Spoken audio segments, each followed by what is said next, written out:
Camaquã e São Jerônimo, com o apoio da UBRA.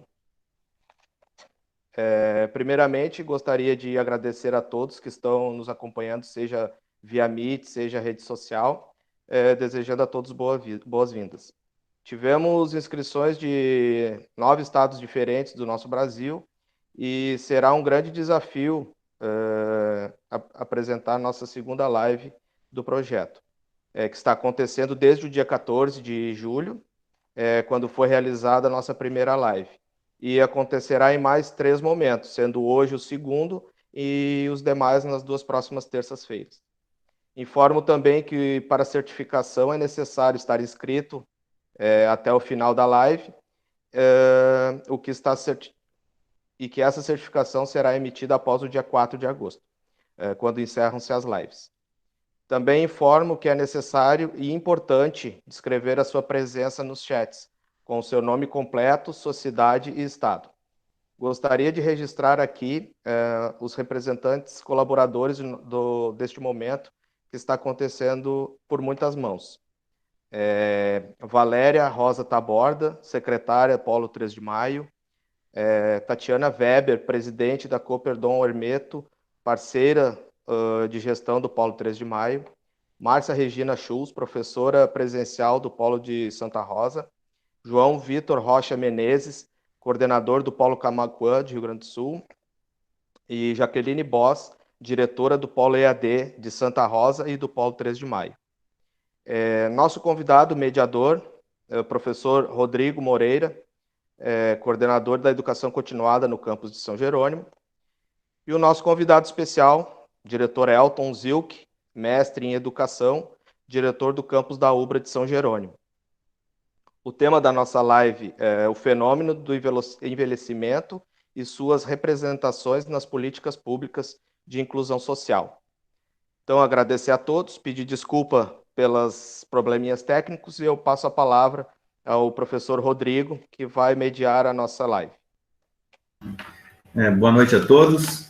Gostaria muito de agradecer ao convite estabelecido aí pelo Jonatas, Jaqueline e Valéria, né, do Polo São Jerônimo, Polo Santa Rosa e Polo 3 de Maio. Agradecer aos participantes neste momento aqui, aos professores, colegas que estão aqui, e especialmente o diretor Elton, hoje palestrante da noite. Então, neste momento, para iniciar o nosso evento, eu passo a palavra ao pastor Volmir Knevitz Rocha, capelão da UBRA São Jerônimo, para nos brindar aí com um ato devocional. Olá, boa noite a todos, boa noite a todas. É uma alegria a gente poder se encontrar num espaço como esse, partilhando nossas experiências, nossos conhecimentos, na construção do conhecimento de tantas pessoas por todo esse nosso imenso país. Eu quero refletir rapidamente um pouquinho sobre a temática que o diretor Elton vai trabalhar, né, daqui a pouco, falando uma perspectiva bíblica. Vocês sabem que na tradição oriental, os mais velhos são extremamente bem respeitados, né? Enquanto que no Ocidente, e a gente poderia ver isso em nosso país, os mais velhos são colocado de lado como se fosse algo sem uso e para o qual nós não temos mais espaço na sociedade. É só ver as barbaridades que, de vez em quando, a gente vê por aí, por exemplo, em grandes cidades, os ônibus não param para os idosos poder pegar um ônibus ou algo parecido. Isso mostra que nós temos um grande delay, uma grande separação, uma grande distância entre aquilo que nós temos aprendido, ou da tradição ocidental, nós deveríamos aprender, que é com a tradição judaico-cristã, onde há o respeito pelos mais velhos. E eu vou citar a partir, então, de um texto da Bíblia, conhecido aí por tantos, vocês já ouviram falar nos 10 mandamentos, e é interessante, né, que tem um mandamento que trata exatamente do respeito aos pais, né, e, por extensão, aqueles que são mais velhos e também aqueles que exercem a autoridade sobre nós. E o mais interessante disso é que esse mandamento, ele não apenas traz uma obrigação, mas como ele traz uma promessa. O mandamento é que nós devemos honrar pai e mãe, né? E tem uma finalidade, honrar para que a gente viva bem a nossa vida, né? Diz lá o texto, numa tradição bem tradicional, assim, ó, honrarás teu pai e a tua mãe para que te vás bem e vivas muito tempo sobre a terra. Ou seja, ao olharmos para o mais velho, ele precisa ser respeitado, inclusive nas suas peculiaridades. E aqueles como eu, que já passaram aí dos 50 anos de idade, sabem como a gente vai perdendo algumas habilidades, mas outras a gente vai afinando e vai melhorando com o tempo.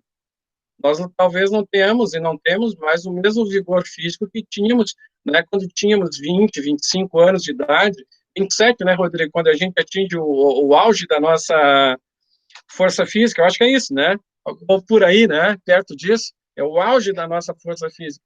Agora, eu já estou no dobro disso, né, estou com 54, ou seja, eu fui ao ápice e já estou ali na descendente, né, já faz algum tempo.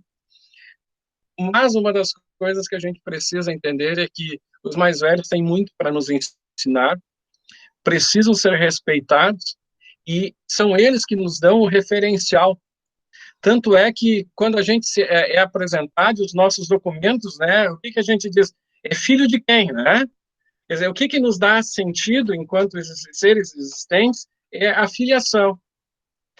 E dentro dessa relação construída, dentro da filiação, que nós vamos ver como é importante a gente ver isso de uma perspectiva, inclusive, cristã, que fala de recompensas. Porque nós temos, sim, nós queremos ir bem, né? Ou tem alguém que deseja ir mal na vida, né? Eu acho que todo mundo quer se dar bem na vida, né? Quer ser feliz, quer ter uma série de coisas, mas também por isso o caminho passa também pelo respeito a pai e mãe, por honrar aqueles que nos cuidaram, né, ou aquelas figuras que estão no lugar de pai e mãe na nossa vida, para que a gente alcance sucesso. E nós, como sociedade, e aí eu não vou entrar no tema do nosso palestrante, a nossa sociedade precisa mudar muito para que a gente viva numa sociedade melhor, que respeite os mais velhos nas suas limitações e que aprendam com a experiência deles, né? Então, que Deus abençoe nesse nosso momento e que cada um saia fortificado, qualificado e com novos elementos, né, dentro do cabedal de conhecimentos, na construção e no desenvolvimento intelectual de cada um. Uma boa noite, que Deus os abençoe, né, hoje e sempre, em nome de Jesus. Amém. Obrigado, pastor Volmir. Agradecemos aí as suas palavras neste evento. Imediatamente eu vou apresentar o palestrante, né, o Elton Zilk, licenciado em História pela Universidade Luterana do Brasil, bacharel em Teologia pelo Seminário Concórdia, é especialista em Planejamento e Gestão Estratégica e em Gestão Cooperativa, especialista em Formação Docente de Tutores, mestre em Educação pelo Programa de Pós-Graduação da UBRA, tem experiência na área de Gestão Universitária Escolar e de Cooperativas, atuou como conselheiro e atua como diretor do campus da UBRA São Jerônimo e, atualmente, pesquisador na área do envelhecimento humano. Então, imediatamente, eu passo a palavra, então, ao palestrante Elton Zilk. Tá certo. Então, boa noite a todos e a todas. Todos estão bem aqui, não dá para interagir de forma tão simultânea, né? Mas é muito bom estar aqui com vocês nessa noite.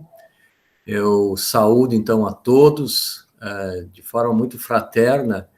E então eu tenho a responsabilidade hoje de falar um pouco sobre essa temática que foi assim surgindo na minha vida de forma gradual, né? Não foi assim algo que eu tivesse assim um interesse já de longa data em estudos, né? Porém foi surgindo com observações e talvez com alguns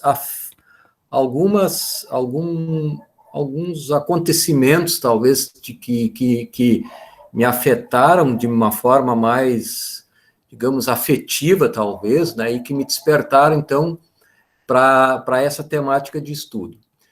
Então, eu queria saudar de forma especial, primeiramente, aos alunos, né, dos polos de 3 de Maio e de Santa Rosa, né, que foi uma região onde eu vivi durante 8 anos, né, e onde eu tive algumas experiências muito interessantes na minha vida, de muita aprendizagem. Vou pedir licença para os demais para eu poder externar um pouco disso na minha vida. A Jaqueline foi uma parceira de trabalho a minha lá naquela região, junto com outras pessoas muito queridas, que eu tenho lembranças muito afetivas, né? Então, foi muito legal lá, que eu conheci também de uma forma mais de perto o cooperativismo, né, como uma alternativa muito interessante de organização social e também de organização do mundo do trabalho. Foi uma experiência muito positiva que eu tive com o cooperativismo, que eu ainda tenho comigo, tanto que eu trabalhei durante alguns anos como conselheiro do Conselho de Ética da OCERGS, né, que é a Organização das Cooperativas do Estado do Rio Grande do Sul. Então, foi muito interessante. Então, eu saúdo muito esses alunos, e a Jaque deve lembrar, eu vou fazer uma referência disso para enaltecer a educação à distância, porque foi em 2006 que eu cheguei na região, e uma das minhas tarefas foi justamente desenvolver um polo de educação nesse longínquo ano de 2006 na região. Então, foi um começo, assim, de muito trabalho, de muita dedicação para vencer muitas desconfianças, né? Tanto da educação à distância, quanto também dos cursos tecnológicos que, à época, começavam a ser lançados. E a gente foi trabalhando, assim, com muita dedicação, com muito respeito e com muita, acho que dedicação mesmo à palavra, né? Tendo confiança, né, no que a gente vinha fazendo, e realmente o tempo mostrou que a gente fez um trabalho muito bonito, tivemos, assim, resultados muito positivos daquele trabalho lá. Saudar os alunos do Polo de Camaquã, né, que é um polo, é uma cidade onde eu passo frequentemente, porque os meus pais, eles moram na cidade de São Lourenço do Sul, então eu passo frequentemente por Camaquã e sempre lembro também, então, do polo de lá, né, que o Marcelo Miller, que foi colega meu como diretor de Guaíba, né, então a gente tem essa experiência afetiva de lá. Então, minha saudação aos alunos do polo de Camaquã, e também, né, temos ainda envolvido o polo de São Jerônimo, que são os alunos, então, do nosso polo, da nossa unidade, né, então a gente saúda de forma muito especial os alunos do nosso polo, que são, então, os nossos participantes nesse projeto. E dizer, assim, o quanto, então, a educação à distância, ela tem sido importante, né, na disseminação do conhecimento e na oportunidade que ela abre para que muitas pessoas possam acessar ao ensino superior, né? Havia muitas críticas em relação, né, à educação à distância, como se ela não pudesse, como se ela não oportunizasse às pessoas a possibilidade da aprendizagem, né? E hoje nós sabemos que isso comprovadamente não é verdade, né? É possível aprender muito através da educação à distância, então eu faço essa menção especial e saúde de forma especial aos alunos desses polos, né, como também os demais que estão presentes conosco aí na nossa live. Saúdo de forma toda especial, né, aos meus colegas professores, né, aí do campus da Ubra São Jerônimo. Para mim é uma alegria muito grande tê-los todos aqui. E, então, a gente vai falar sobre o assunto, eu não sei, eu só vou fazer um breakzinho aqui, que estão me chamando a atenção de que não está saindo o áudio no YouTube. Eu não sei se vocês estão observando, se tem se apareceu no chat já alguma menção a respeito disso. Eu estou acompanhando aqui, eles estão dizendo que tem áudio, mas não tem, o vídeo não está travado, né? De repente, de repente poderia convidar essas pessoas que estão lá a vir para o Meet aqui, né? De repente, só encaminhar ali o link ali, Jaque, do link do Meet e eles passarem aqui para o Meet. O que vocês acham? Talvez a gente peça para eles migrar para cá, Rodrigo, talvez seja uma possibilidade, né, para a gente ter todos no Meet, e aí a gente acaba, então, talvez tendo uma situação técnica mais tranquila, né? Pode ser, Jaque? Pode ser, Jonatas? Pode ser, eu tive que criar um novo link agora e vou passar o link do YouTube novamente, porque aquele eu não consegui mais restaurar. Eu vou passar o link do Meet ali, tá? Para eles ali, tá, diretor? Aí o senhor pode fazer, então, a parte inicial introdutória da sua apresentação, enquanto isso eu vou lançando o Meet ali para eles, tá? Aí já continua, então. Alguns colocaram aqui na mensagem dizendo que tentaram entrar já aqui e não tiveram autorização. Não sei se de repente chegou para ti alguma coisa aí.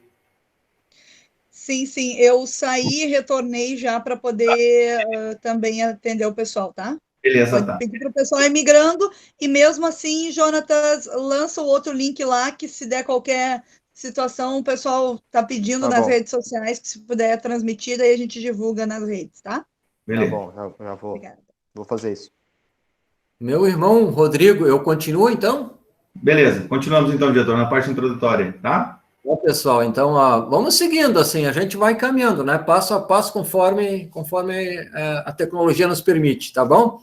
Então, feita a saudação aos meus colegas professores do campus, né, também quero saudar a Jaqueline, o Jonatas, o Rodrigo, né, na construção desse projeto de extensão universitária. Eu sei que de forma toda especial a Jaqueline está envolvida nele, né, ela é meio protagonista dessa experiência que acontece a partir da educação à distância, né, que é praticamente uma ação inovadora, né, dentro da UBRA. Então, eu quero deixar aqui meus parabéns, né, pela iniciativa e pelo arrojo para desenvolver esse trabalho. Então, eu penso que a partir desse projeto, muitos outros poderão se desdobrar, né, e a gente ter todo um movimento, né, de construção de conhecimento através desses projetos de extensão universitária, também através da educação à distância, tá? Também eu gostaria, assim, de fazer uma menção especial que uma pessoa muito importante nesse meu processo de estudos a respeito dessa temática é a professora orientadora minha nos meus estudos, que é a professora doutora Karen Klein. Então, eu não sei se ela está presente, mas, enfim, é muito importante a menção pública do nome dela, porque ela foi, assim, quem me incentivou e me conduziu nesse meu período de estudos, que não acabou, né, nós temos outros projetos, eu e ela juntos, né, que nós vamos estar desenvolvendo depois de mais algum tempo, né, então é muito, muito interessante, né, e fica aqui a minha gratidão, né, o meu agradecimento à professora Karen, uma pessoa sensacional, muito querida, além de uma pessoa que tem um conhecimento bárbaro, né, em torno dessa área e de outras tantas que ela domina muito bem. Bem, eu então me propus a falar sobre o envelhecimento, né, não sei se é um assunto conhecido, né, dos que estão acompanhando a live, né, a gente precisa confessar, né, num primeiro momento, que na minha trajetória pessoal era um assunto de não muita abordagem, né, não transitava muito por ele, né, apesar de transitar dioturnamente com pessoas idosas, né, e que eu passo a chamar de velhos, e depois vou explicar por que eu uso a terminologia velho, né. Então, a temática do envelhecimento é uma temática muito estudada na Europa, nos Estados Unidos, né, e também aqui no Brasil já temos alguns estudiosos assim de renome que se debruçaram sobre o assunto, mas ele é um tema assim que não alcançou muito popularidade, assim, e não é muito discutido, né, principalmente nas áreas acadêmicas de forma geral, né? Tem alguns departamentos que se dedicam, mas não aparece muito também dentro dos currículos, né? Então, dizer que quando eu me aproximava da temática, eu achava que talvez fosse bastante simples, né, o estudo do envelhecimento, né? Mas, como todos vocês sabem perfeitamente, quanto mais a gente domina um assunto, mais a gente percebe que ele é complexo e mais nuances aparecem, mais detalhes aparecem e mais coisas surgem para serem estudadas e dominadas, né? E na área do envelhecimento, pessoal, é a mesma coisa, né? A gente vê que é um assunto extremamente complexo, extremamente difícil em sua abordagem, e na sua pesquisa, né? E eu estudei o assunto mais na perspectiva, então, dos estudos culturais, né? E vou fazer uma abordagem nessa perspectiva. Trata-se, obviamente, né, como a gente deve imaginar, assim, né, numa aproximação superficial, que obviamente, um grupo extremamente heterogêneo. Quando a gente fala em envelhecimento, a gente pensa nos velhos e a gente imagina, e dentro do senso comum, às vezes se tem uma ideia de uma generalização, né? E o que é um erro primário a gente fazer, na medida em que a gente, quando vai se aproximar do objeto de estudo, a gente percebe que é um grupo muito heterogêneo, né? E nós temos pessoas que fazem parte desse grupo que são, digamos assim, menos velhas, nós temos pessoas mais velhas, nós temos pessoas das faixas intermediárias, nós temos, digamos assim, velhos economicamente bem amparados, bem situados, bem posicionados, nós temos velhos numa situação de muita pobreza, de muita dificuldade, que necessitam muito, né, do amparo do Estado. Nós temos letrados, nós temos iletrados, nós temos pessoas doentes, nós temos pessoas que não têm vivem de forma mais tranquila, assim, no aspecto da saúde. Então, eu faço esse preâmbulo, assim, né, justamente para mostrar como é diferente e heterogêneo o grupo, né, e como a gente precisa se aproximar com cuidado dessa temática, né? Então, essas são algumas palavras introdutórias nessa questão, tá? Bom, eu quero deixar vocês bem tranquilos também, que o nosso objetivo talvez falar aí para vocês em alguns 30 minutos, 40 minutos, vocês podem participar também, né, querendo fazer perguntas através do chat, e também, ao final, se quiserem fazer alguma pergunta, também poderão fazer sem problema nenhum. Então, a nossa ideia é conversar um pouco a respeito e talvez possibilitar algumas discussões, abrir o assunto, talvez, para muitos que não têm se debruçado tanto sobre ele, e assim por diante. Então, a tentativa é a gente dinamizar, né, os conhecimentos e construir mais alguns a respeito dessa temática tão pertinente, tão importante, né, para nós, né, como sociedade brasileira, né.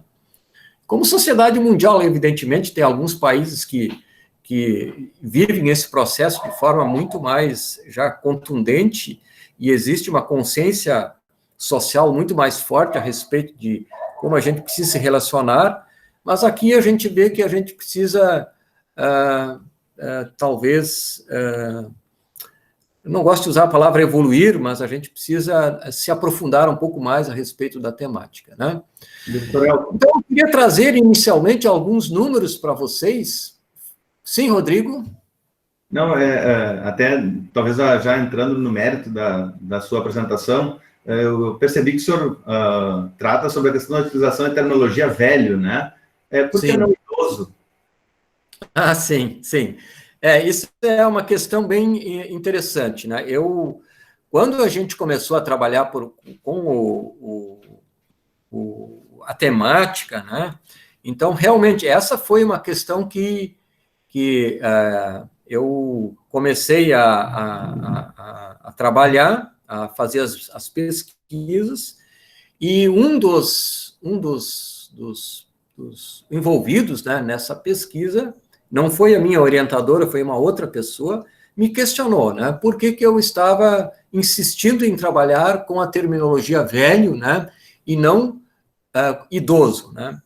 E aí eu justamente, Rodrigo e colegas, falava que havia um propósito nisso, né, que a minha ideia era justamente ressignificar o conceito de velho, né, porque eu entendia, a partir dos meus estudos, que a palavra idosa, né, pode significar, né, não que seja, mas pode significar uma tentativa de suavizar o posicionamento, né, e eu não queria isso, né, eu queria justamente resgatar o conceito de velho e tentar reposicionar, ressignificar e positivar o conceito. Então, essa era a minha ideia. E por isso que eu insisti, né, em manter o conceito de velho, e fui entendido, né, pelos meus professores envolvidos na pesquisa, e, além de ser entendido, eu fui incentivado a que permanecesse, né, então, com essa terminologia, mas deixando sempre claro que a ideia era essa, né. Depois nós vamos falar um pouco isso, qual é o pensamento que se tem quando se fala em velho, né. Cada um de nós que está ouvindo essa fala deve ter uma sensação, né, quando se fala em velho. O que vem à minha cabeça quando eu falo em velho, né? Então, dentro digamos, dentro desse mundo neoliberal, né, nós, mais ou menos, temos consciência de onde o que é velho é posicionado, né? E, de certa forma, isso acaba sendo remetido também às pessoas. Então, aonde os velhos são posicionados dentro da lógica neoliberal?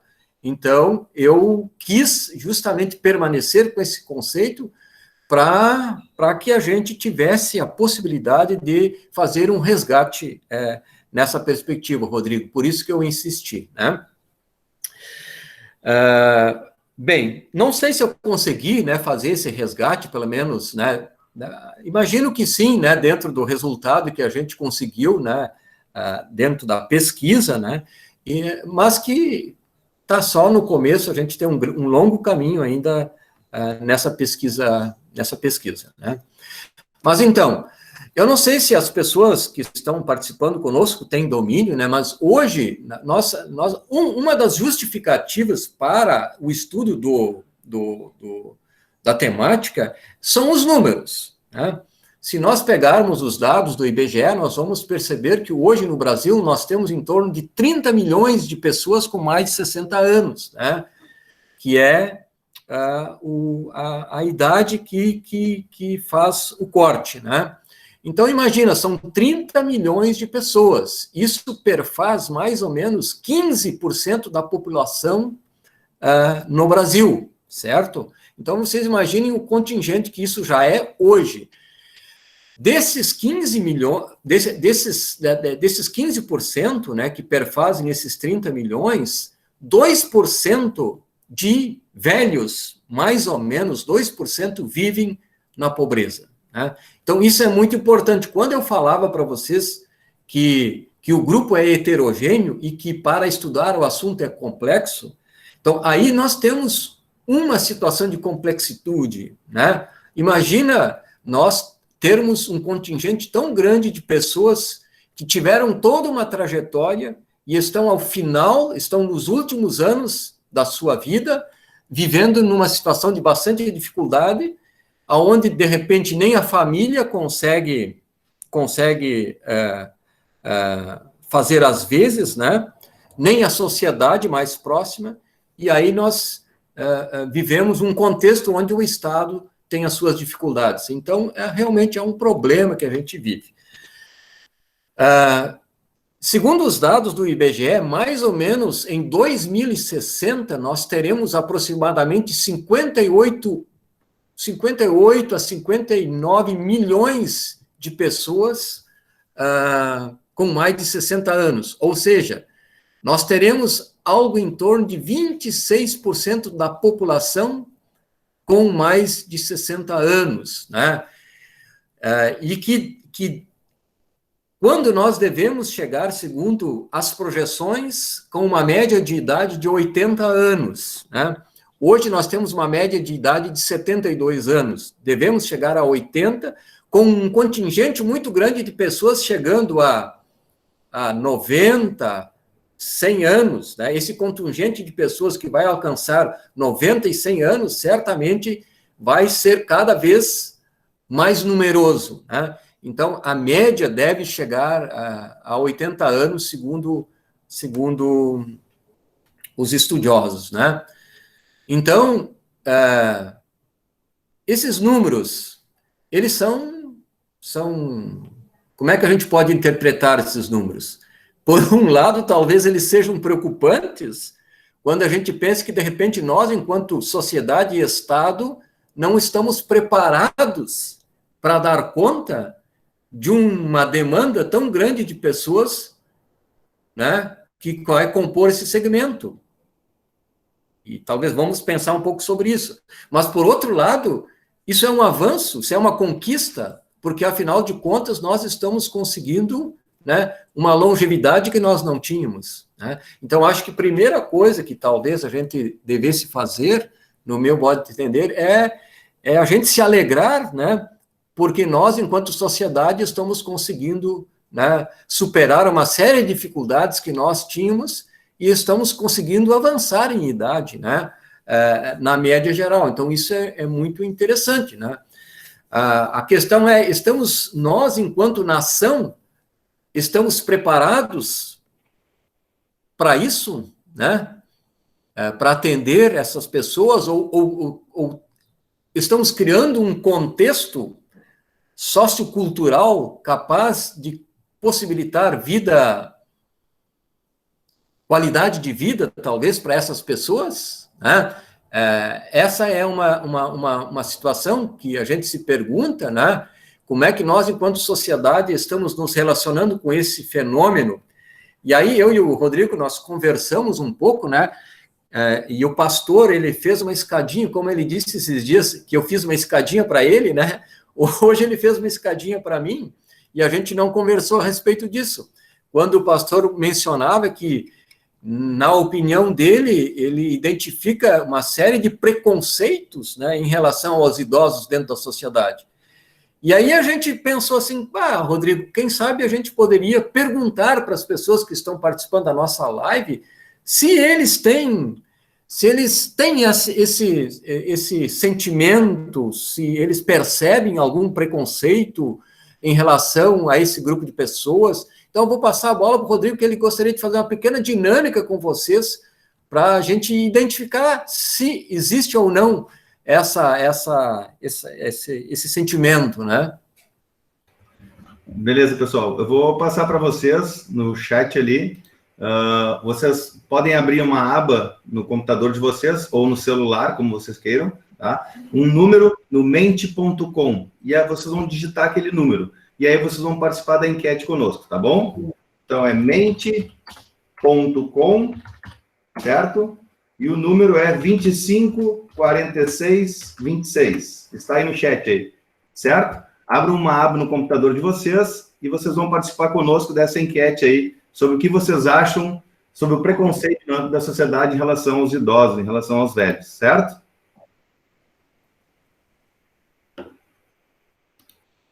Eu vou compartilhar minha tela com vocês. Estão enxergando a minha tela?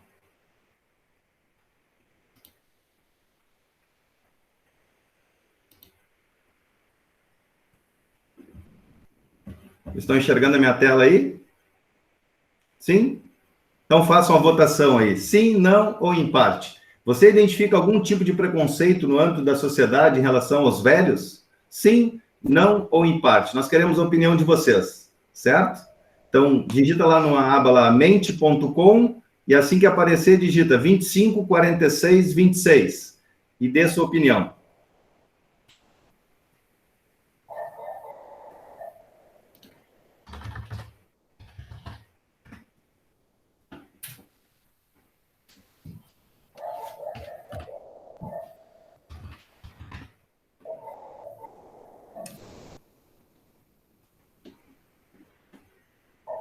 Ó, já temos a primeira aí.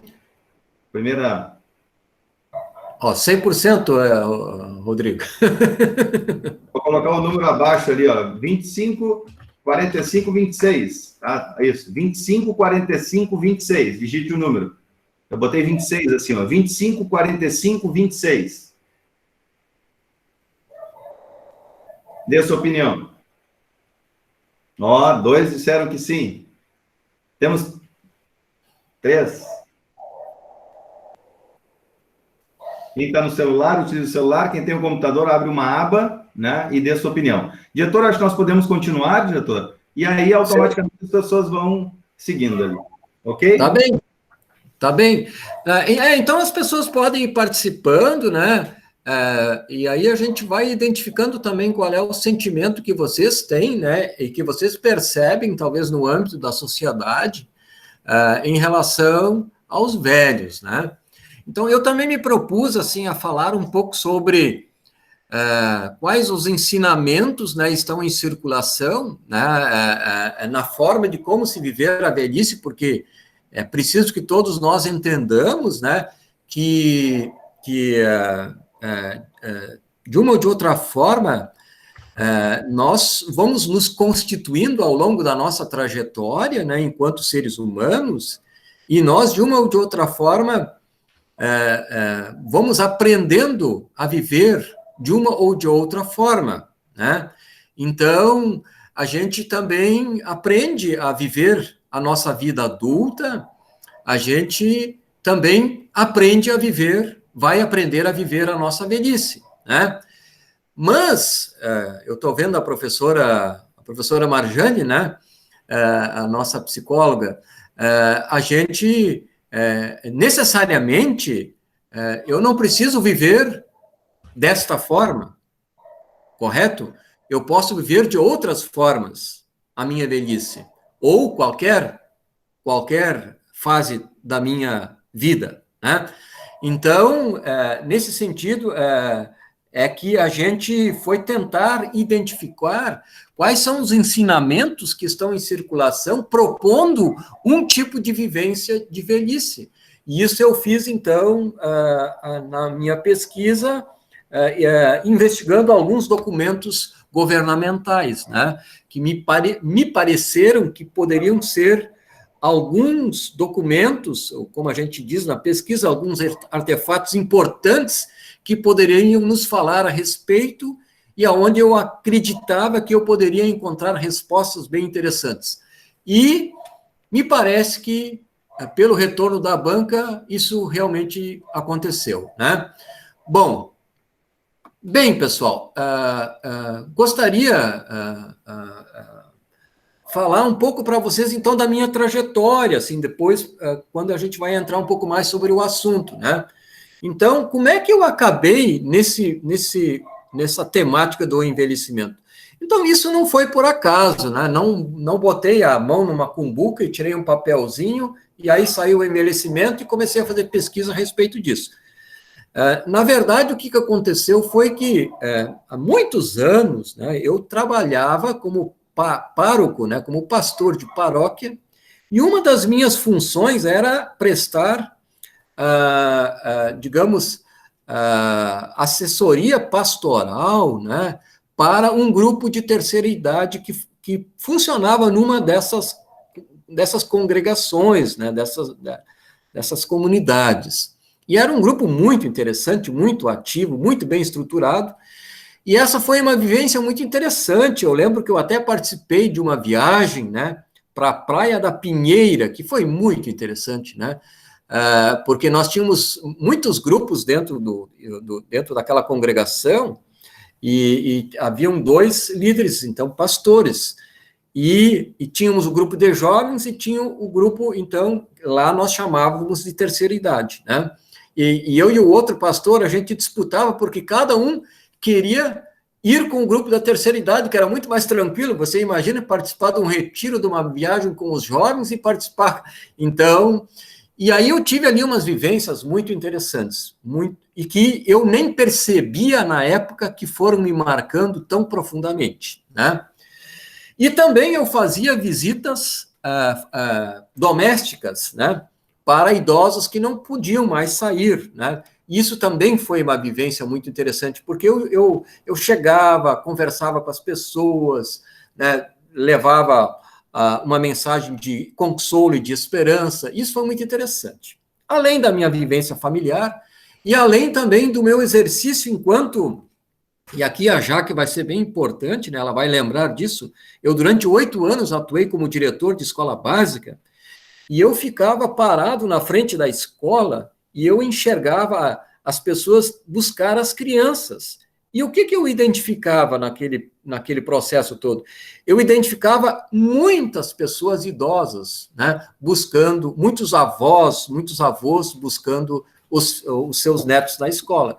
E aquilo sempre me chamou bastante atenção, né? Naquela região, eles tinham essa possibilidade e essa disponibilidade, né? E isso me fez perceber também como é complexo e como é heterogêneo esse grupo, né? Para a gente poder se arriscar a fazer uma generalização, né? Então, ela é muito perigosa, né? Mas, enfim, essas vivências que foram importantes, né? E a própria vivência familiar, como eu falei, porque o meu pai é um senhor que tem 92 anos, a minha mãe tem 83, né? Então, também são vivências muito importantes, e eu acho, eu conversando durante a minha pesquisa, eu acho, Marjane, que isso aí foi muito forte, né, dentro da minha constituição, e talvez foi me despertando, né, e me interessando pelo assunto do envelhecimento, né? Então, e também algumas imagens, né? E que eu vou pedir licença para contar para vocês. Uma situação aconteceu comigo, foi o seguinte: eu estava, na época, atuando como pastor na comunidade de Passo Fundo, e ficava numa encosta, assim, né? Então, um determinado dia, estava passando na rua um senhor negro com um carrinho de mão cheio de lenha, né, que ele recolheu em construções e tal. Era, obviamente, um senhor pobre, negro, com um carrinho de mão. E com bastante idade, obviamente. Ele vinha descendo aquela encosta e, de repente, a roda do carrinho trancou, né? E ele vinha um pouco mais rápido e, obviamente, aquele carrinho caiu, né? E ele caiu por cima do carrinho. E aquela imagem me chocou por demais, né?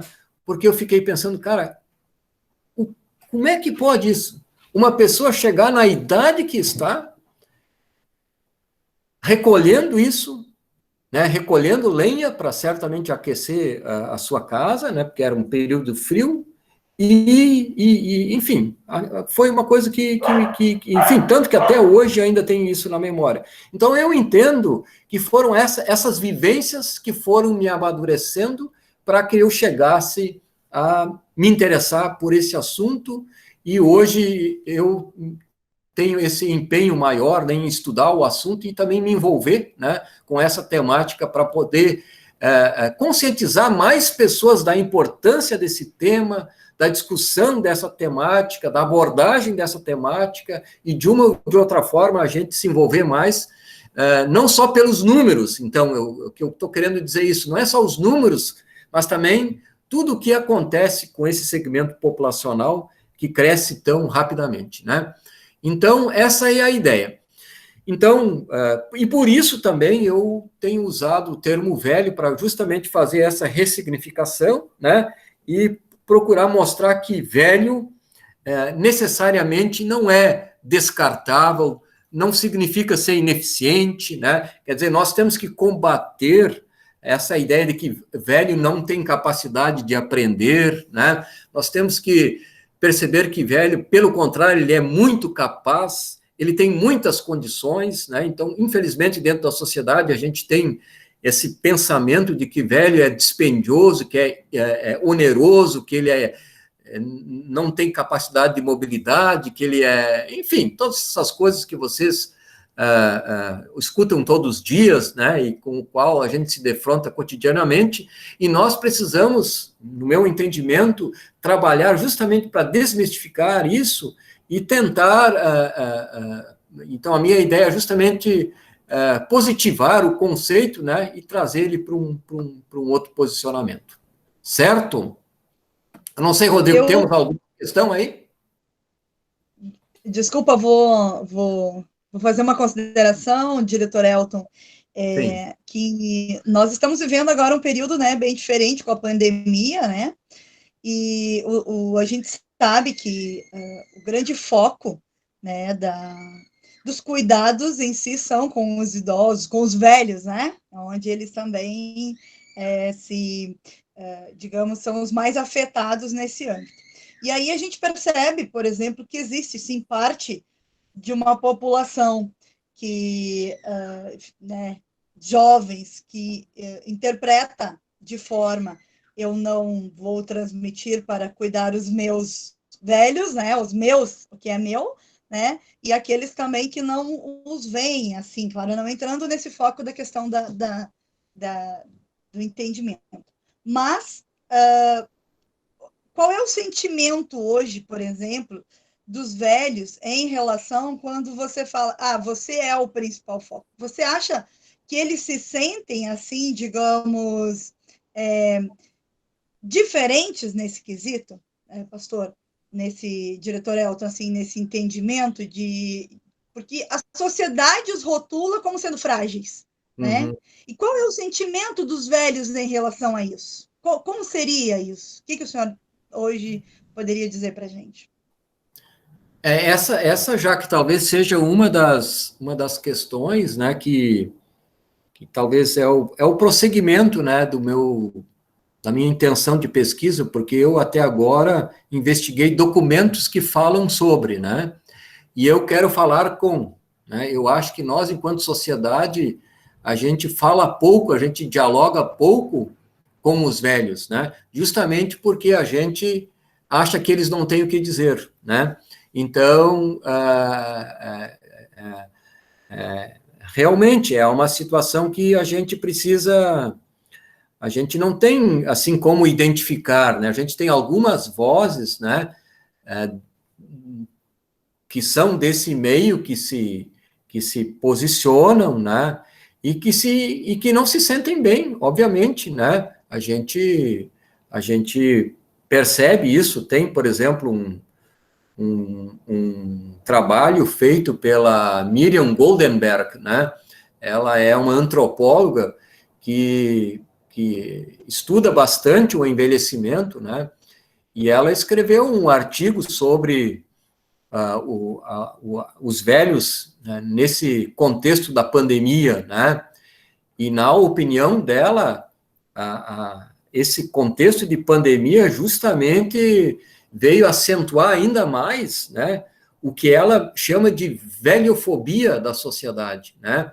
Então, isso que vocês estão colocando lá na pesquisa, né, que o Rodrigo está seguindo ali, que vocês percebem que existe esse preconceito em relação ao velho, né? Ela coloca que ele tem se acentuado ainda mais, né? Então, e no meu entendimento, isso é verdade, né?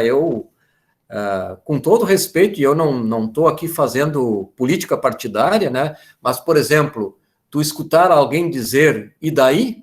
Né? Isso, de certa forma, denuncia o que está presente no imaginário de uma grande parcela da população, né? Quer dizer, se morrer, morreu, né? Está no fim da vida mesmo, não tem mais muito o que fazer, né? Então, isso é muito dramático, né, e muito triste a gente perceber isso, e isso está presente na sociedade brasileira, né, que se constituiu dentro de um viés neoliberal, onde velho não tem valor, né. Então, dentro de um contexto de pandemia, isso ainda ficou mais acentuado, né. Então, essa é uma situação. Então, por isso que até a gente estava brincando esses dias aí, que foi definido que o horário dos velhos para ir no supermercado é das 8 às 9, né? Mas Ué, mas que raio, quem é que disse que eles querem ir para o supermercado das 8 às 9? Né?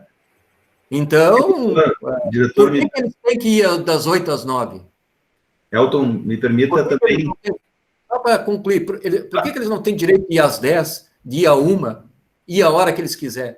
Né? Você entende? Então, parece que a gente está respondendo para eles. Como vocês não têm condições de decidir por vocês, nós vamos decidir por vocês. E isso está dentro do imaginário da sociedade. Né? Não, nessa mesma linha, diretora, seguindo essa mesma linha de raciocínio, aproveitando a pergunta que vem ao encontro, né, que tipo de representação o senhor encontrou nas políticas públicas que são direcionadas aos velhos no seu estudo quando realizado? Pois é. Então, como eu estava... bom, só encerrando, então, essa questão, já que assim... e aí depois a gente vai para a questão do que o Rodrigo coloca, né?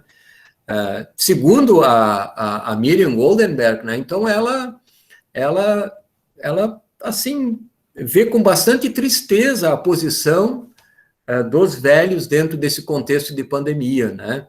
E ela identifica uma acentuação, né, desse sentimento de velhofobia presente na sociedade, né? Então, não sei se podemos concordar com ela ou não, se vocês identificam assim também ou não, eu não estou dizendo aqui se é ou se não é, né? Mas é uma pessoa que tem estudado já há muitos e muitos anos a questão, né? E dentro desse artigo que ela escreve, ela identifica isso e ela coloca isso, né? Que, na opinião dela, isso está muito presente, tem se evidenciado nesse momento dentro do nosso contexto social, né? Até a gente pode comentar um pouco isso, essa velhofobia, né? Quando a gente, às vezes a gente brinca, né? Claro, não dá para ser assim tão, digamos, dramático, né? Mas por que esse pânico de envelhecer, né? Dentro da nossa sociedade, né? Por que eu fico com... Claro que um pouco pode ser, né, que tem a ver com a finitude, né? Mas parece que a gente tem uma referência de que a juventude é o suprassumo, né? E de que... Por isso que muitos não querem nem dizer a sua idade, né? Por como se fosse vergonhoso ter 60 anos, 70 anos, né? Então... porque até se pergunta muitas vezes tantos esforços para esconder a idade que realmente temos, né? Então, será que não existe algo por trás disso que evidencia alguma situação mais comprometedora que está no seio da nossa sociedade, né? Então, são coisas que ficam para pensar, né? E que a gente, enfim, deixa aqui, né? E que são importantes para nós, enquanto nós que estamos aqui, por exemplo, os nossos estudantes que estão ali nos polos, nós professores, nós somos formadores de opinião, né? Então, é muito importante a gente se apropriar e enfim, pensar sobre essas questões para a gente poder discutir isso com as pessoas, conversar a respeito e talvez ir construindo uma realidade social mais interessante para as pessoas que hoje vivem a velhice e para mim, por exemplo, que muito rapidamente estarei lá, né? Eu já estou com um passo lá, alguns de nós já estão lá, né? Então nós queremos ter uma realidade social talvez mais interessante para a gente poder viver a nossa velhice sem ter esse preconceito a nos perseguir e para que nós possamos fazer as nossas escolhas sem ter um imperativo que nos diga, tu tem que ser assim, tu tem que ser assado, porque se tu não for assim, tu não vai ser reconhecido e admirado pela sociedade, né? Enfim, né, são questões que se colocam e que me parecem importantes, né? Mas então, Rodrigo, indo ali para a questão do Rodrigo, agradeço, Rodrigo, também, assim tu me colocou de novo no eixo do meu roteiro, que eu tinha me perdido, né? Citando ali o pessoal, que continua votando ali, já temos uma segunda enquete, certo? Tá. Descreva uma palavra que significa, que represente os velhos para vocês, tá? Ótimo. No final, vamos mostrar para vocês os resultados. No mesmo número, no mesmo local, segundo slide, uma palavra que represente os velhos para vocês, tá? Como é que ficou aquela primeira, Rodrigo, que eu não consegui perceber aqui? Vamos voltar aqui. 22 votaram sim e 3 votaram em parte. E nenhum com não. Isso, é mais ou menos o que normalmente aparece. Mas então agora, pessoal, eu vou contar um pouco para vocês, né, como é que eu cheguei nisso que o Rodrigo falou, nessas representações, né, e que essas representações, elas procuram veicular alguns ensinamentos para que algumas características sejam desenvolvidas pelas pessoas, né? Então, eu acabei utilizando a Política Nacional de Saúde da Pessoa Idosa, né, que é um documento governamental muito importante. Quem é da área do estudo do envelhecimento sabe da importância desse documento. Ele foi um documento, um marco divisor, né, nessas construções, né? E o outro documento foi o Caderno de Atenção à Saúde da Pessoa Idosa e Envelhecimento. Então, um documento de 2006 e um documento de 2010, né? Então, nesses documentos, apareceu, assim, de uma forma muito evidente, né, a representação, então, do envelhecimento ativo, né? Isso ficou, assim, muito presente, né, recorrente. Também a do protagonismo social, né, procurando, assim, desenvolver e trabalhar uma ideia dos velhos, no sentido de que vivam uma velhice de uma forma mais ativa, né, desenvolvam características para viver uma velhice de forma mais ativa, né. O protagonismo, então, significa dizer estimular, né, para que participem mais ativamente, então deixem uma situação contemplativa, o que nós muitas vezes, e em muitas situações percebemos hoje, né, os velhos, né, ou os idosos, não tem nenhum problema falar em idoso, agora vocês já entenderam qual é a minha intenção quando eu falo em velho, né, muito passivos dentro da realidade social onde vivem, né, e isso também foi construído para que fossem dessa forma, né? Então, a ideia dentro desses documentos é um protagonismo maior, né, das pessoas, dos velhos, né, dentro dos diversos segmentos sociais onde se encontram, viver numa perspectiva de viver um envelhecimento mais saudável, né? Então, esses são alguns ensinamentos que a gente percebe, algumas representações que a gente percebe e que se colocam para que a gente eduque, né, as pessoas de tal forma que elas vivam um ensinamento, uma velhice com uma característica de mais movimento, né, associada a movimento, né, quem é da área da educação física sabe por que, então, se trabalha tanto a parte motora com os idosos, né, a parte do sorriso, a parte da atividade, da beleza, da viagem. Então, tem todo esse outro perfil, né, que vem sendo construído e que vem sendo, ou melhor, que vem sendo proposto por essas políticas, né, e que estão presentes nesse documento.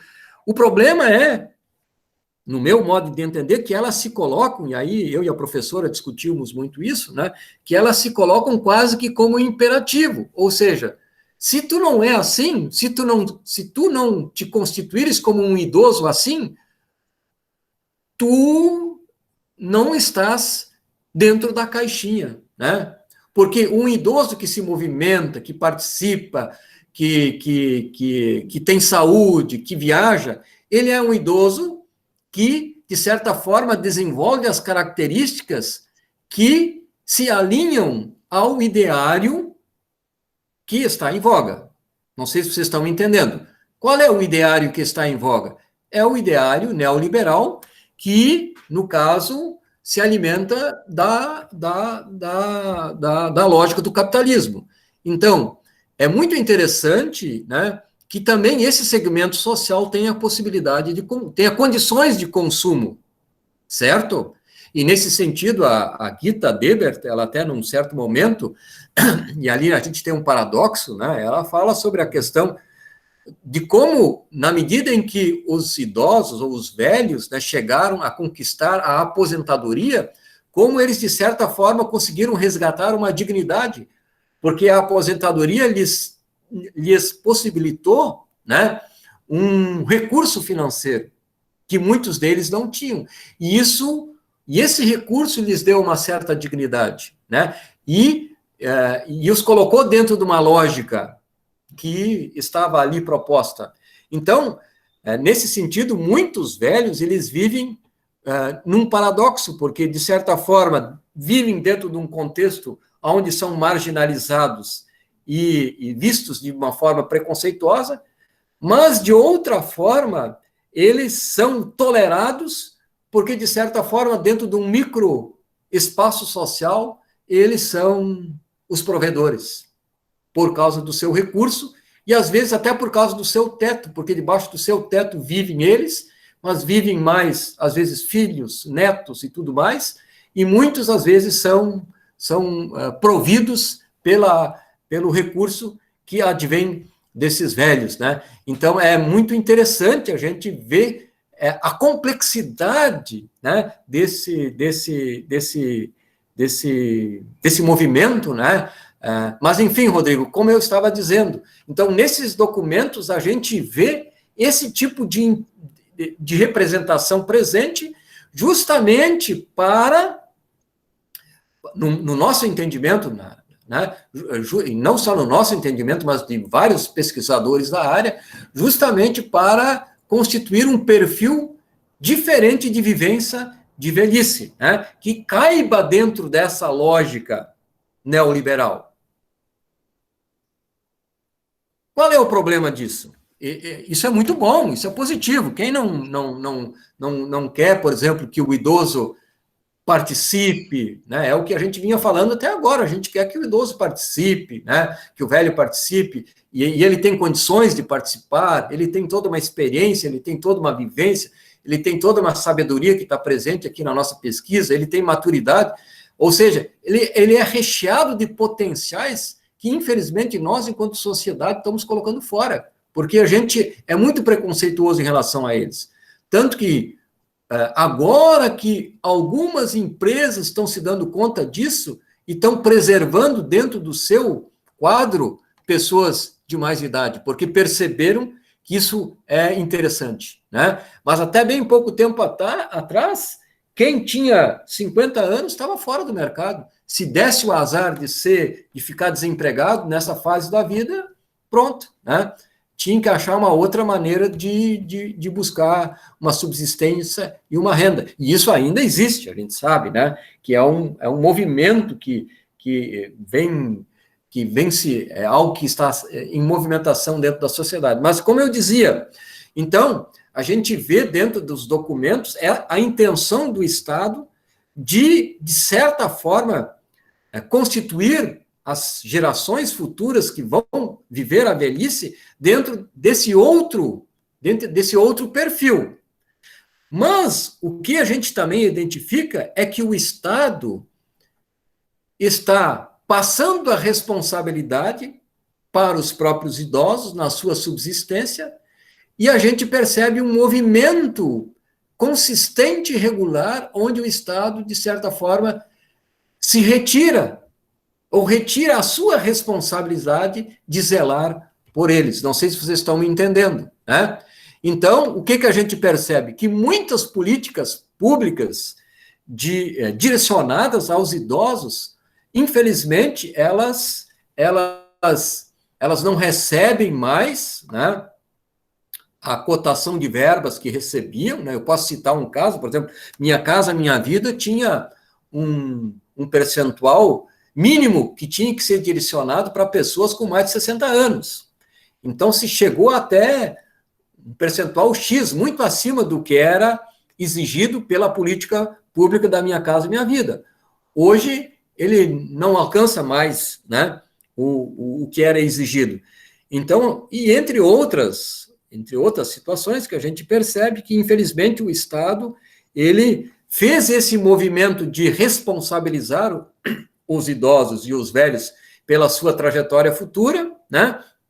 e, de certa forma, vem se retirando e vem se desresponsabilizando de seu compromisso enquanto Estado com os seus, né? E essa é a dificuldade. E isso acaba estourando muito, de uma forma muito mais contundente sobre os velhos que se encontram em situação de vulnerabilidade social, né, econômica, né? Aqueles, como eu falava, os velhos pobres, né? Que infelizmente sempre viveram dentro de um contexto difícil, economicamente falando, não conseguiram constituir, digamos, poupança, não conseguiram construir uma realidade socioeconômica mais interessante para poder viver a sua velhice, e então acabam numa situação muito difícil, né? Então isso é e agora a gente percebendo como esse segmento vai aumentar gradativamente, e se nós, como Estado, né, não tivermos políticas públicas mais efetivas de amparo dessa população,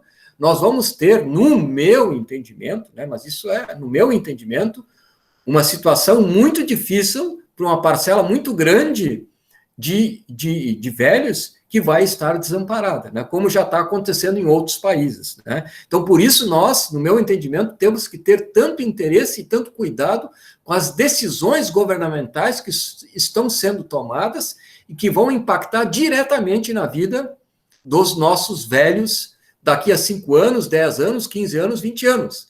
E eu estarei lá, e por isso que eu estou tão atento a essas políticas públicas que hoje estão sendo construídas e discutidas no Congresso Nacional. Então, enfim, e a minha intenção, quando estudo o assunto, e quando eu também me dispus a fazer essa live, é justamente socializar isso com mais pessoas, que mais pessoas comecem a ter consciência da importância desse assunto, né, e de como nós temos que nos envolver com ele, né? Eu olho assim para a Jaque, tão novinha, tão bonitinha, né? Mas tu sabia que tu também vai ser velha um dia, né? Então, estou brincando. Mas vocês entendem, né? Os nossos acadêmicos, aí, muitos deles têm 25, 26, 30 anos, né? Mas eles não terão eternamente 30 anos, né?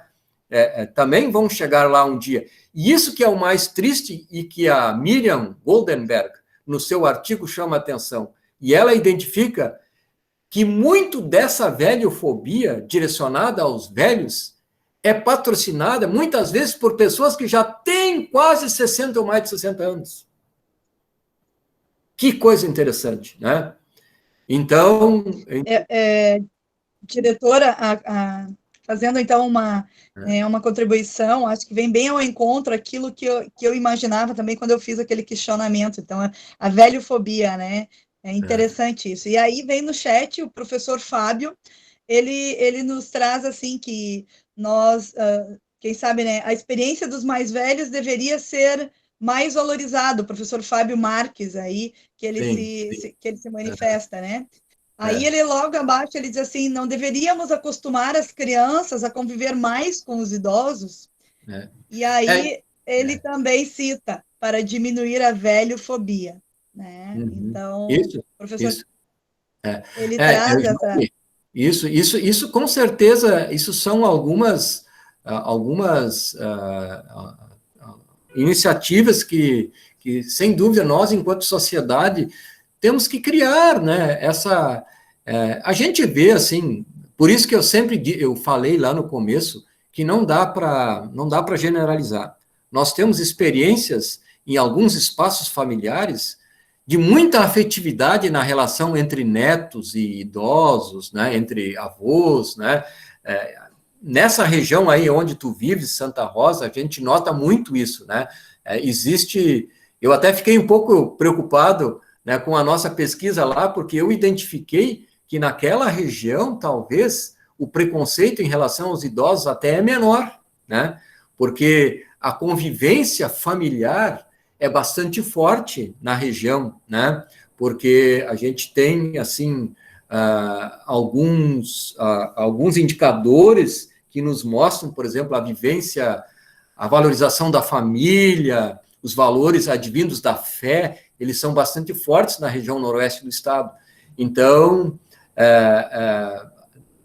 imaginava que talvez não se identificasse tão claramente isso, né? Mas, obviamente, que isso está presente, né? Também, né? Talvez, enfim. E aí também, diretor, vindo a esse encontro, a Liana Maria Razek Cunha, ela diz assim, o que você pode, né? Ela faz um questionamento, o que você pode nos dizer sobre a acessibilidade ao envelhecer, já que estamos nos encaminhando para um país de velhos? Isso aí é mais uma questão importante, né? E que é uma questão, como o pastor falava antes, né? Até uma questão de respeito em relação aos velhos, né? Criar possibilidades de ir e vir, né? Então, a acessibilidade de todas as formas, né? A gente precisa cada vez mais a gente se debruçar sobre esse assunto, né? Então, realmente, é uma questão muito importante, por isso que também a questão da acessibilidade é tão discutida dentro das universidades, tendo muitas vezes a Semana da Acessibilidade. Qual é a intenção com esse projeto? É justamente discutir isso, né, não só para, digamos, criar um ambiente cultural mais favorável para as pessoas que têm deficiência, mas também para os velhos, né, que passam a ter algumas limitações e que precisam ser vistos, né, e contemplados, eventualmente, dentro das limitações físicas que surgem, né, e que precisam ser consideradas, né, dentro do contexto social onde a gente vive. Então, com certeza, a Liana tem toda a razão, né, também nessa perspectiva, né? E também o que o Fábio fala, né? Então, a gente cada vez mais precisa criar fóruns, né, de escuta dos velhos, no meu modo de entender, né, para compreendê-los, para entendê-los. Eu despertei bastante tarde para o assunto, para trabalhar isso na minha dimensão familiar, mas mesmo assim eu procuro falar bastante com a minha mãe, escutá-la, ouvi-la, o que ela tem a dizer, né? Porque dentro da lógica que a gente foi se constituindo, a gente também foi introjetando aquela ideia de que nós temos que fazer por eles porque eles não sabem mais, né? O que é bom para eles, o que é interessante para eles, né? O que faz bem para eles. A gente quase que se dá o direito de responder e decidir por eles, né? Não, e não é assim, né? Então, a pesquisa tem mostrado para nós, e a experiência e a convivência, o quanto os velhos são capazes, né?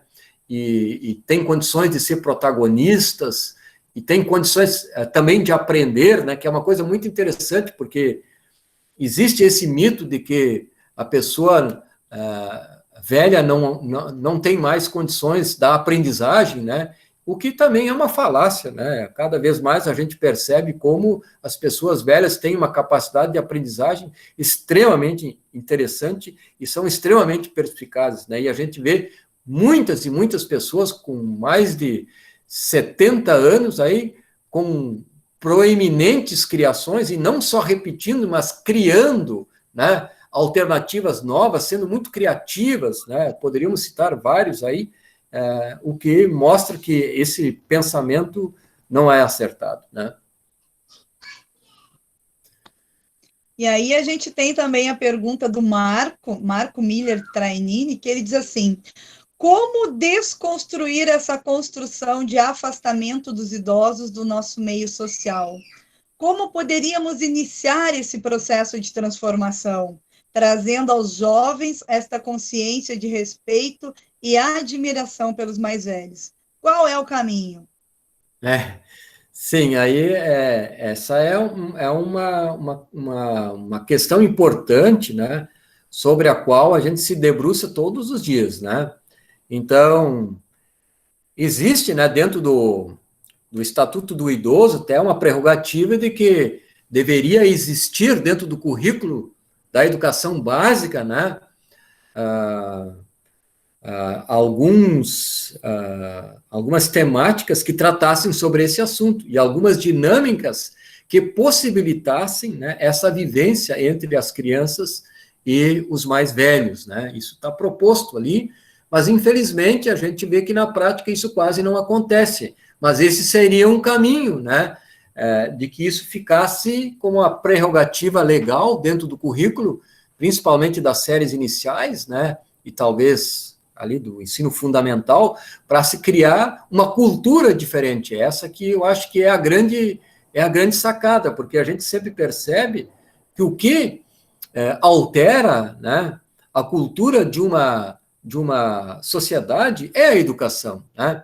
Então, não existe outro meio de a gente alterar. E nesse viés aí, nesse campo, né, me parece que é também o caminho, né? Então, justamente de forma institucional isso acontecer, e aí cada sociedade, né, ter essas experiências de convivência. E eu acho muito importante também as iniciativas municipais, né? Eu vejo quando os conselhos municipais dos idosos são constituídos e funcionam, né? Elas também têm condições, esses conselhos têm condições de criar políticas públicas municipais muito interessantes em relação a esse segmento, mas não só para criar fóruns de diversão, né? Bailinhos, que são importantes, o lazer é importante, mas também criar fóruns de discussão, né, para alterar justamente essa cultura, né, e aonde a gente pudesse cada vez mais perceber o respeito, a valorização, a consideração em relação aos mais velhos, né, e que a gente não seguisse nessa mesma lógica neoliberal, aonde o que é velho é descartado, o que é velho não tem mais o que dizer, o que é velho está fora de moda, né? Então, a gente precisa, de certa forma, fazer essa contracultura, né, para a gente conseguir gradualmente utilizar, né, fazer uso desse grande potencial que nós temos dentro desse segmento social dos velhos ou idosos, se preferirem assim, né? Então, eu vejo que é por aí, né? Cada um fazendo o seu trabalho, né? E discutindo a questão e olhando sempre com muita, nem com compaixão, nem com pena para os idosos, porque eles não precisam disso, né? Mas com valorização, com respeito, né? Com disposição para o diálogo, né? E vê-los, porque os velhos se tornaram muito invisíveis para muitas pessoas, né? Para mim, até um certo tempo, eles eram invisíveis. Hoje, eu caminho na rua e eu enxergo eles em todos os lugares, né? Mas por quê? Porque eu estou estudando o assunto, eu estou imerso nesse assunto, então eles se tornaram referência para mim, né? E isso precisa acontecer com mais pessoas, né? Que eles sejam vistos, né? Sejam percebidos, sejam ouvidos, né?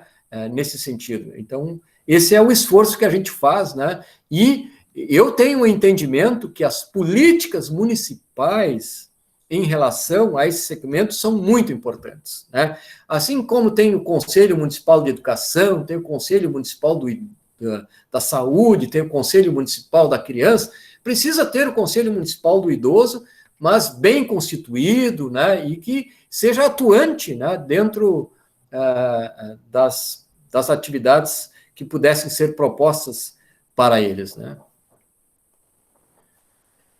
Eu não sei, meu amigo Rodrigo, se nós teríamos mais alguma questão para colocar. Eu não quero me alongar muito, porque eu também não tenho assim, a pretensão de esgotar o assunto, a gente nunca vai conseguir. Eu vi que o Bruno entrou lá de Palmas, não sei se ele ainda está aqui. A presença dele é muito importante para nós, não sei se ele queria fazer uma pergunta, se ele tem um interesse especial pelo fato de estar aqui conosco, né?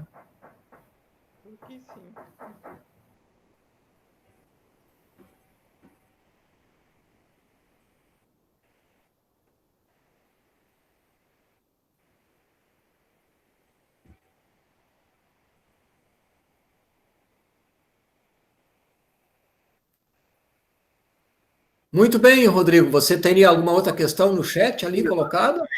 Encaminhando para a parte final, e na preparação aqui para o evento, né, e lendo o texto no qual o senhor passou para a preparação, eu percebi uma parte que seria interessante o senhor comentar, quem é o bom velhinho? né? E também, uma questão interessante é o que você gostaria de dizer como mensagem final para os ouvintes nessa apresentação, Sim. vista quem é o bom velhinho, né? Sim. E, fechando a minha parte aqui, eu gostaria só de divulgar aqui a parte do que vocês, os ouvintes aqui, né, representaram como velho, né?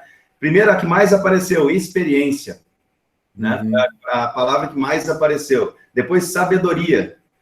Na sequência, maturidade, superação, experiência. E depois apareceram algumas coisas aqui, talvez que o senhor possa comentar também, né? Cabeça branca, tristeza, fim, né? E algumas situações aqui importantes que está disponível aí, né, sobre a questão do velho, né? Então, só isso, quem é o bom velhinho e algumas considerações finais em relação à apresentação aí. E no mais, obrigado aí pelo convite, o pessoal da organização, e parabéns ao senhor aí pela apresentação.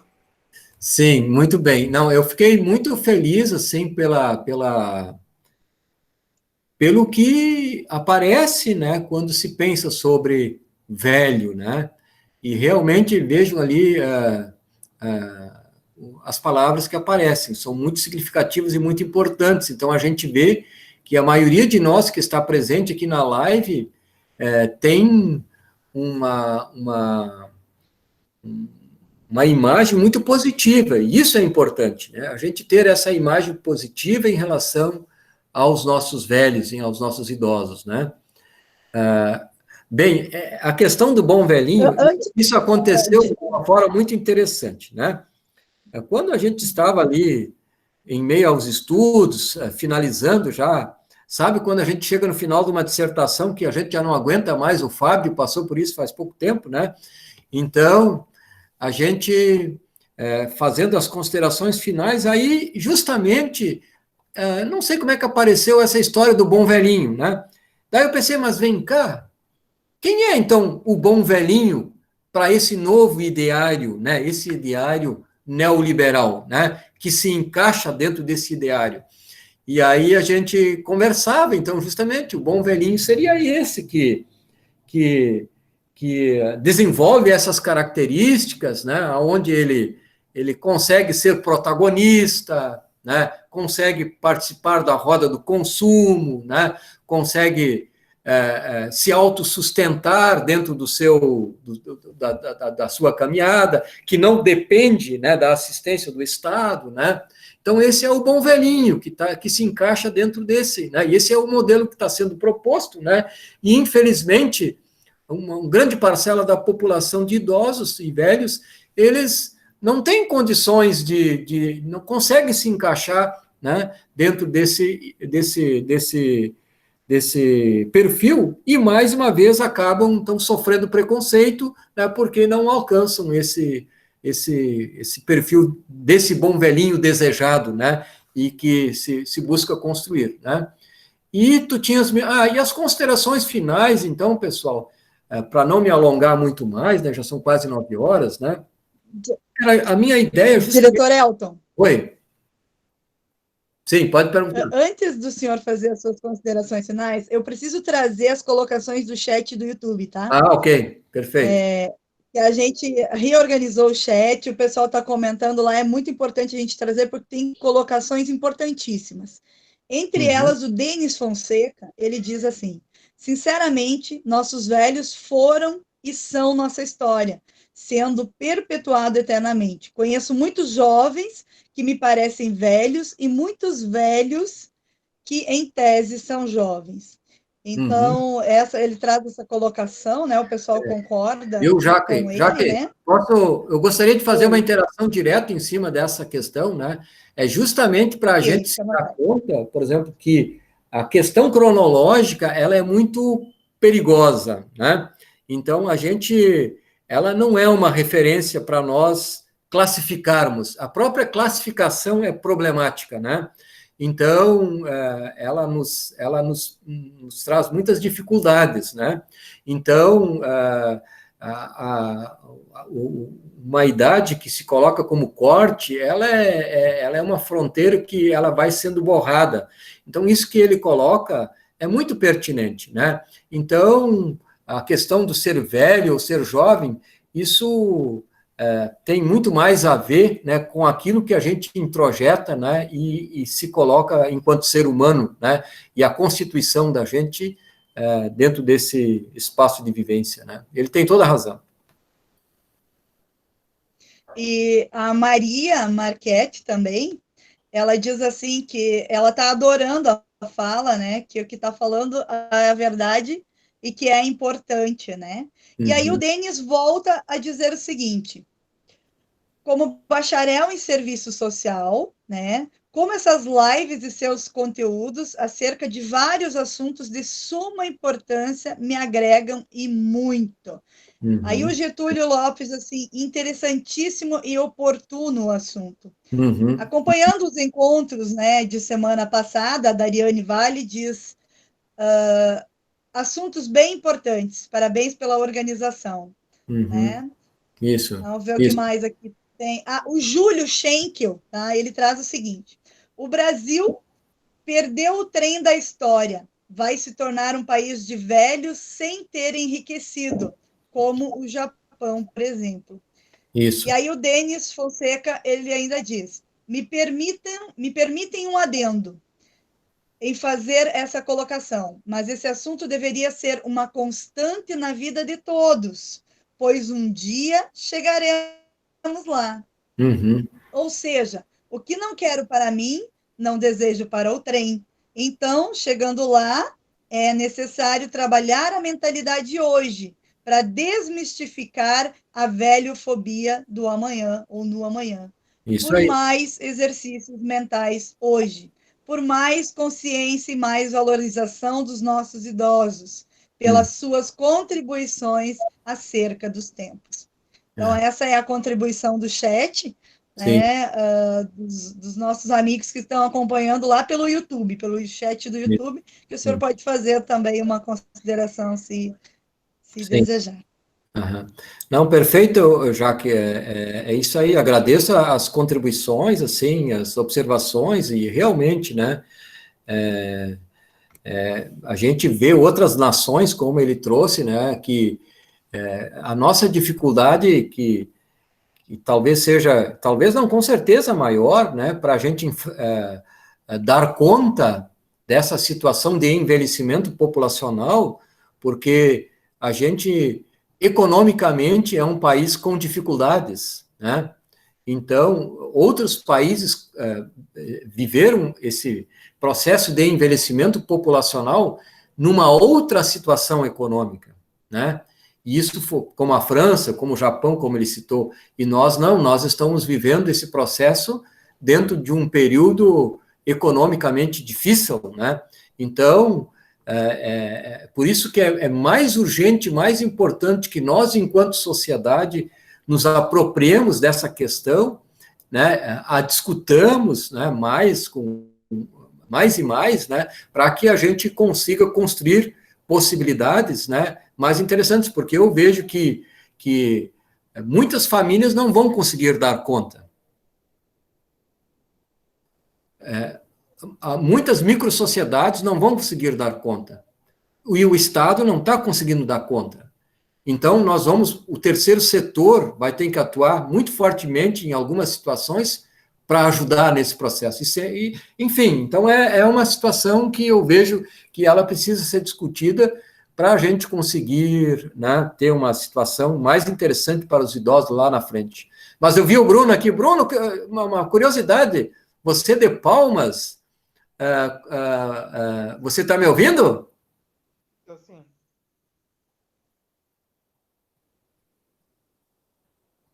Eu fiquei muito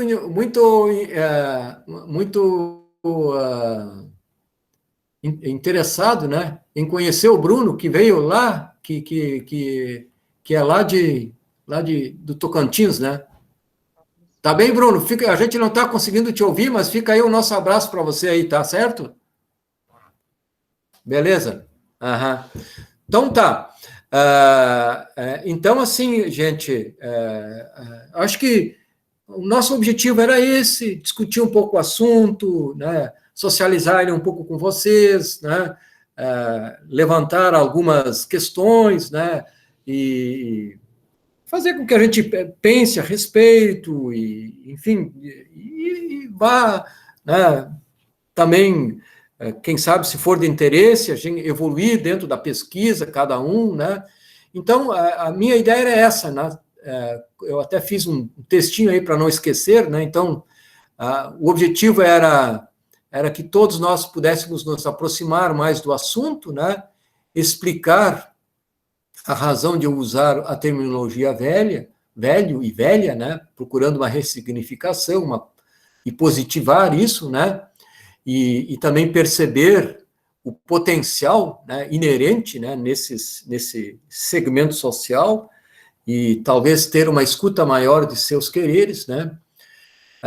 Junto com vocês, pensar e construir alternativas e possibilidades de um ambiente maior de escuta e diálogo com o segmento, que eu acho muito importante, que a gente já discutiu aqui, e que o nosso olhar, né, ele precisa ver, né, entre aspas, efetivamente ver os velhos, perceber a sua importância e a importância de sua presença e participação, né, nas discussões sociais que nós temos, né.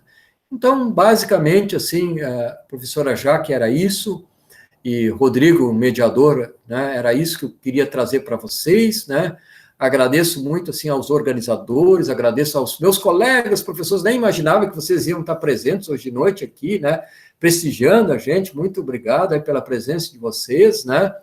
Também, de forma toda especial, agradecer aos alunos, né, do Polo de Camaquã, né, que me é muito afeito por aquilo que eu falei antes, né, pelo Polo de Santa Rosa, né, onde eu vivi 8 anos da minha vida, né, e tive algumas aprendizagens tão importantes da minha vida, ao Polo de 13 de Maio, onde eu também estive com muita frequência dando aula no Dom Hermeto, no Aprendiz Cooperativo, né, quantas tardes eu passei lá, né, e foram tardes muito boas, né, e também ao Polo de São Jerônimo, né, onde é o meu local de trabalho nesses últimos 1 ano e meio, né, que a gente já está lá com meus colegas, né, desenvolvendo um trabalho lá tanto na educação presencial quanto na educação à distância, e tentando fazer o melhor para os alunos lá do campus e da unidade EAD, mas também tentando contribuir para a sociedade da região carbonífera, né, procurando discutir e contribuir para o desenvolvimento da região, que também é muito importante. Então, humildemente, era essa a nossa contribuição aí, caro amigo Rodrigo Baptista Moreira. Bom, pessoal, alguém tem mais alguma colocação, alguma pergunta? Alguém gostaria de fazer mais alguma contribuição?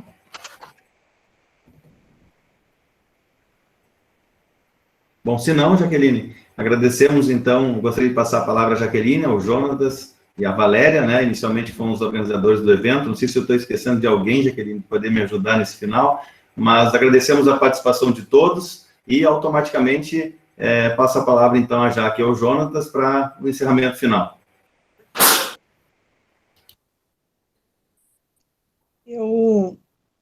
Nós que agradecemos, né, em nome dos nossos polos parceiros, então, que é o polo de Camaquã, de São Jerônimo, de Santa Rosa, de 13 de Maio, essa união de 4 polos, onde a colaboração ela é muito importante, a gente vive num universo colaborativo, né, e a gente acredita que mais pessoas são atingidas quando a gente passa a ter essa colaboração e começa a levar isso, assim como para o Bruno, lá de Palmas, que pôde vivenciar essa construção, esse conhecimento que o senhor aí em São Jerônimo, né, estudando, pôde compartilhar com o mundo todo. Então, hoje a tecnologia nos permite isso, né? E quanto mais colaborativamente a gente souber usá-la e da melhor forma, acredito eu que mais pessoas vão ouvir as vozes importantes, né?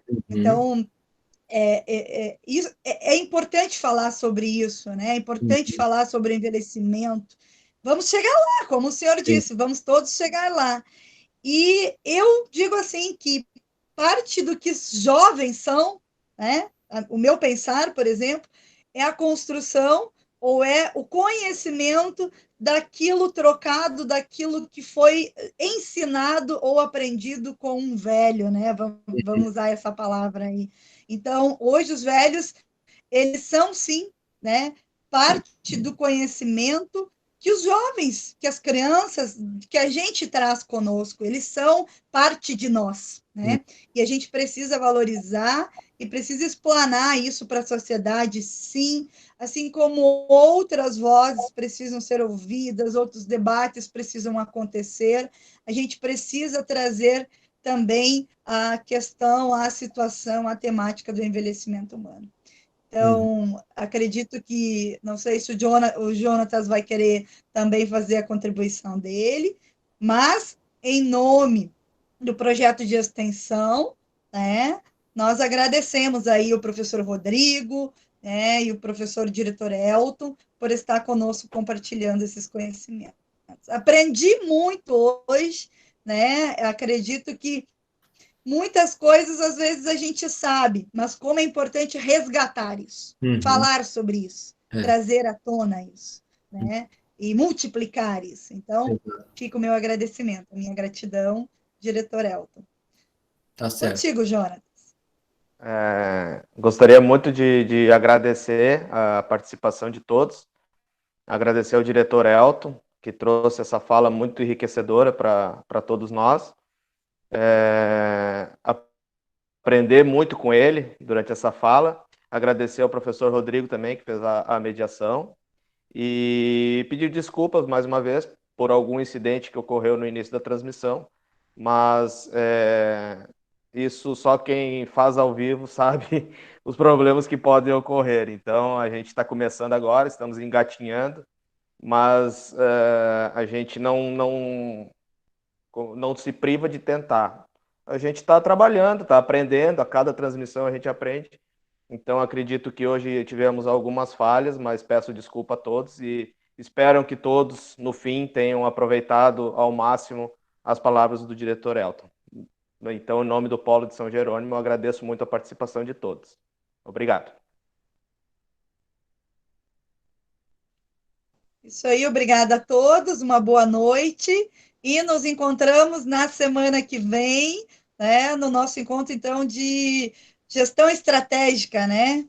Então, na próxima terça-feira estaremos juntos novamente. Obrigada a todos e uma boa noite. Boa noite. Boa noite. Boa noite. Boa noite. Boa noite, galera. Boa noite. Boa noite. Valeu, Excelente professor. descanso a todos aí. E aí, Bruno? Agora tu pode falar conosco, Bruno? Oi. Você já parou a transmissão aí, Jonatas? Já parei. Agora você nem me pode fala ficar nessa mais à transmissão. vontade. A Janete. Janete, da onde, Janete? Conta para nós um pouquinho agora que a gente ficou aqui. Quem mais está aí? Fábio, obrigado, Fábio.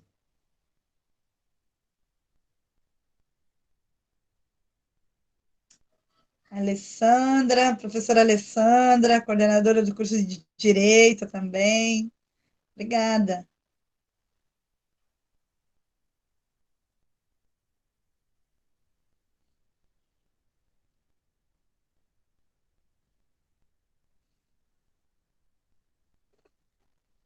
Professora Alessandra está aí ainda?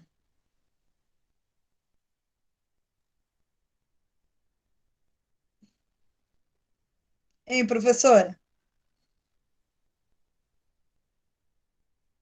Bruno? Está aí ainda, Bruno?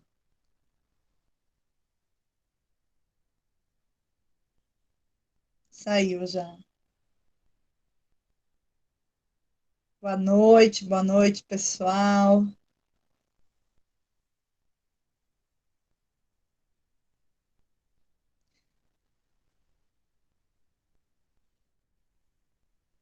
O Bruno voltou aí. E aí, Bruno, gostou? Sim, pode falar, Bruno.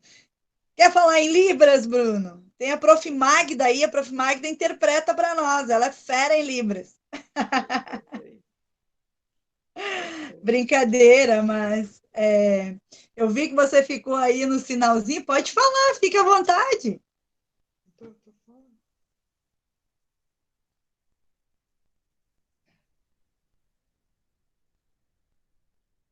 Oi, Magda, obrigado pela tua participação também.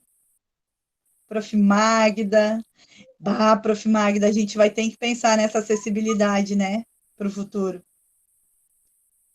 Beijão, querida. Obrigado pela participação, tá? E vou te trazer para uma live aí, porque tu tem muitas boas práticas para compartilhar conosco também. A gente sabe disso, tá? Tu tá na minha trilha.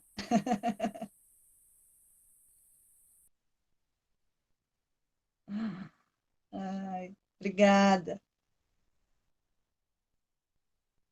Vamos ver quem mais está conosco aqui.